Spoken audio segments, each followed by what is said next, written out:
girl dream achieved si Sofia Pablo na na-meet ang cast ng rom-com drama na Emily in Paris.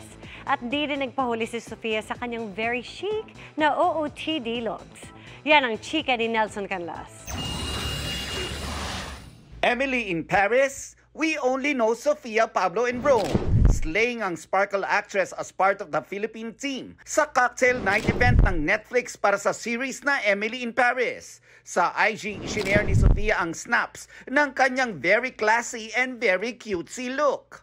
I'm super honored, grateful. Yung ma-represent mo yung Philippines sa mga ganun ka-global na event. Ang ang laking parang mileage para sa akin as an artist. Lagi siyang surreal experience for me. Truly an unforgettable event nga raw ito for Sofia, lalo na nang ma-meet niya mismo ang cast ng show. Sino nga ba ang fave character ni prinsesa ng City Jail star? Lily Collins, and sa favorite character, of course it's Emily. She truly manifested it dahil may snaps din siya showing Lily Collins kasama pa si Ashley Park. May bonus pang cute interaction with Samuel Arnold at Bruno Guray. Kapag nasa mga welcome dinner kaming lahat, nakakasalimuhan namin sila, and unique experience yun. Bago yan, may when in Rome moments din si Sofia na enjoy sa paglilibot sa Eternal City na match with her chic aesthetic. Pagbalik sa bansa, focus daw ulit si Sofia sa shoot ng upcoming Kapuso series na Prinsesa ng City Jail, kung saan niya kasama ang other half ng Team Alfia na si Allen Ansay. Mas exciting na kasi ang dami na naming nakuna na malalaking eksena. So, mas na-excite kami na mapanood na siya ng tao. May expect nyo yung mga riot. Ayan, may mga riot dyan sa loob ng City Jail. Ako, gulo pero exciting. Nelson Canlas, updated sa Showbiz Happenings. Di lang netizens ang napahanga sa kakaibang husay na ipinapakita ni David Licauco sa Pulang Araw. Well, praised din siya ng mga Japanese co-stars at crew. Ang mas tumitindi pang eksena sa serye, ichichika ni Aubrey Carampel.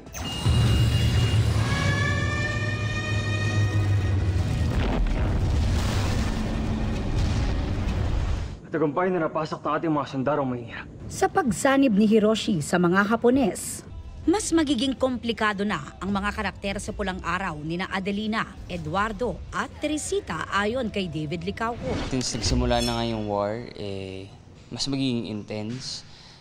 Maraming conflicts na mangyayari, pati yung sa love angle din. Siyempre, yung story namin ni Adelina, Japan versus Philippines in a way, di ba? So, ang ganda nun di ba? Parang paglalaban ko yung mahal ko sa buhay, but at the same time, I have to think about my country. Patuloy na nakatatanggap si David ng magagandang komento sa pagganap niya as Hiroshi sa biggest family drama.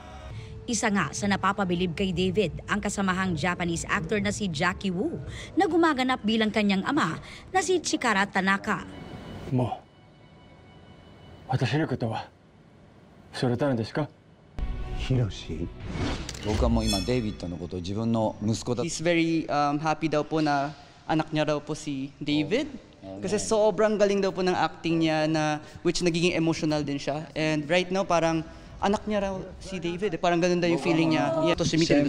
Siyempre.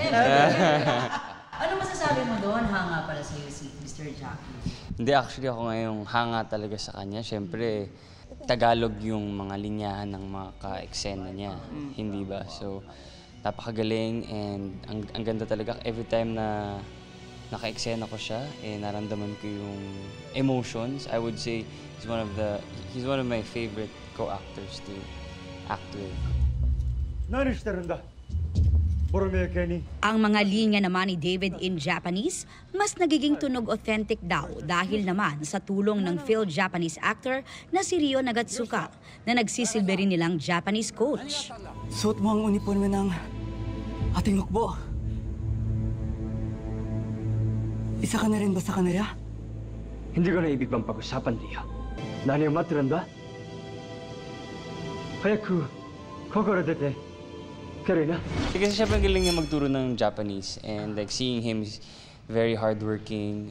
Nakita mo he's extremely focused as a person. Kinakausap ko si David muna bago ako mag-act para to make me switch on. Parang binibigyan niya ako ng mga advices.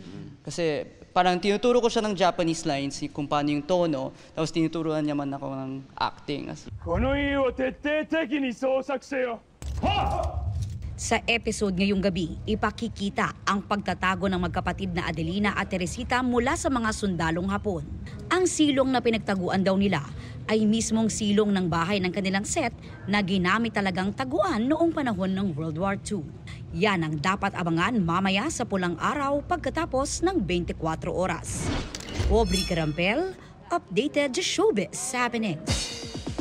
Puno ng fun and excitement ang first taping day ng bagong youth-oriented show sa GMA na Maka. Ang mga fun experience ng cast ibinahagi nila sa chika ni Lars Santiago. Sabi nga sa Gen Z slang, lit o exciting ang unang araw ng taping ng bagong youth-oriented show ng GMA na Maka. Sobrang enjoy sina Zephanie, Marco Masa, Ashley Sarmiento, John Clifford, Olive May at Dylan Menor at online personality na si Bangus Girl o May Anbasa. As you can see po, talagang medyo pawis-pawis na po kami kasi we just finished one of the scenes po and super nag-enjoy kami. Pero siyempre, hindi puro saya ang mga eksena dahil nariyan ang mga mambubuli na sina Shanti Videla at Sean Lucas. Gano'n naman diba, pag nasa school ka, kunyari ikaw na yung upper class, syempre siga ka na, diba? Ikaw na yung may-ari ng school. Confidence na, kayo. Pero off-cam, sobrang enjoy silang lahat sa kanilang pagsasama-sama. Basketball nga raw ang isa sa kanilang bonding.